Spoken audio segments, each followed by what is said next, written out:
Hi everybody, it's Katie Snyder at Museum of the Grand Prairie in the Champaign County Forest Preserve District. I'm here in our exhibit, How Long Must Women Wait? Women's Suffrage and Women's Rights in Champaign County. And I thought that was the perfect place to read today's story, because today's story is called Equality's Call, the story of voting rights in America. And it's written by Deborah Dyson and it's illustrated by Magdalena Mora. And I want to sit right here in the exhibit because I am sitting by a ballot box. This is a ballot box.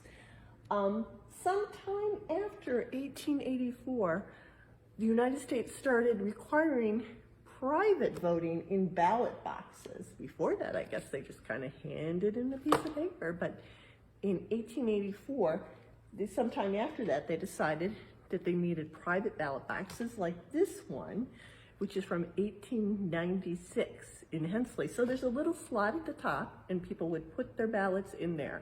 You may see ballot boxes all around in Champaign County to drop off mail-in ballots. It's sort of like this, but voting's come a long way since then. So today we're going to read Equality's Call, the story of voting rights in America. And we're going to find out about who was able to vote and who was not able to vote. Our founders declared when our country began that consent to the governed was part of the plan. This teacher is teaching about voting rights. Through voting, elections, and representation, the voice of the people would strengthen our nation. In fact, though, for years, this great founding ideal was extended to some and to others, not real. So back in this time, these people, the founding fathers, men who owned property, were able to vote. These people, African Americans, were not allowed to vote. But we heard in the distance equality's call. A right isn't a right till it's granted to all. Well, that's still the case, isn't it? The states set the rules about who got to vote, and your gender, your race, and your wealth were of note. So the states made the rules like that. So this white male could vote. These people could not vote. White woman, African-American woman, African-American man, Native American woman or man could not vote. White men with property went to the polls, but the rest of the people were left off the rolls. So that's what we're talking about. If you're a white man who owned property, you could vote. The dream of democracy wasn't yet true. There were changes to make. There was still work to do. And there's still work to do today, isn't there? But we heard growing clear equality's call. A right isn't a right till it's granted to all. So these are all the people that were not allowed to vote at that time. People coming into the museum. The rules about wealth were the first thing to go. As more were enfranchised, their voices could grow. And a small group of voices was raising the fact that enslavement was wrong, an unspeakable act.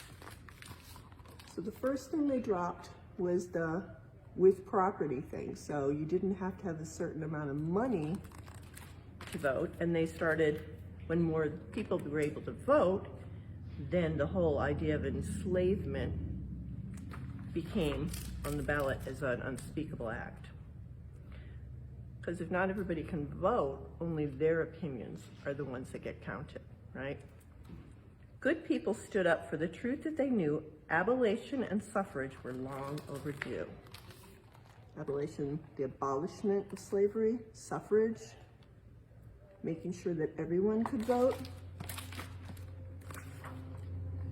We heard ever louder equality's call. A right isn't a right till it's granted to all. So here are more and more people fighting for the right to vote. They always wanted the right to vote. And more people were beginning to fight for the right to vote, feeling that maybe it was a possibility. There was a war in our nation and slavery ended. Amendments were added and that franchise extended. So that was the Civil War. And on paper, at that point, some things changed, but in practice, they don't always change right away. So let's see what happens next. Now more men could vote, at least so the law said, yet denial through taxes and tests were widespread. And the voices of women were mostly admitted. In only some states was their voting permitted, and only for some things could they vote.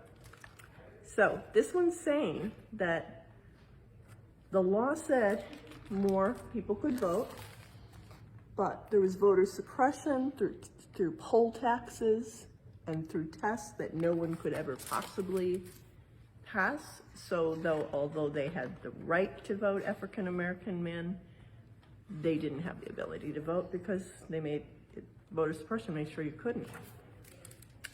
But nothing could muffle equality's call.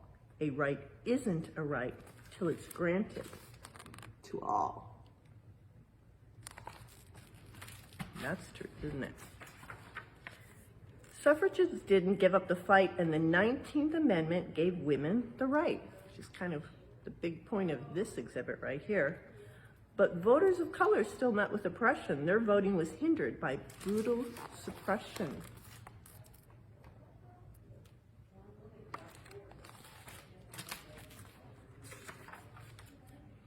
So we passed legislation to make voting fair, to extend and protect voters' rights everywhere. So here's what happened. In 1924, the Indian Citizenship Act is passed. So before that, Native Americans, who were here first, were not considered American citizens and were not allowed to vote. In 1964, the Civil Rights Act is passed. And in 1965, the Selma to Montgomery March led to the Voting Rights Act being passed, which helped with voter suppression to kind of get rid of it, although that's kind of been changed in the last few years. In 1970 was the first extension of the Voting Rights Act. We heard it, we felt it, equality's call, a right isn't a right till it's granted to all. Yes, ma'am, yes, sir. The journey's not over. The work hasn't ended. Democracy's dream must be constantly tended. But where we are now and in debt that we owe to the work of more people than we'll ever know. So many people fought and died for the right to vote. It's one of the reasons it's so important that everyone gets out to vote, that is able to vote. And each time we vote, we acknowledge that past. We honor our rights to ensure they will last. For to vote is to answer equality's call, and each time we vote, see, these are the people that help make it happen.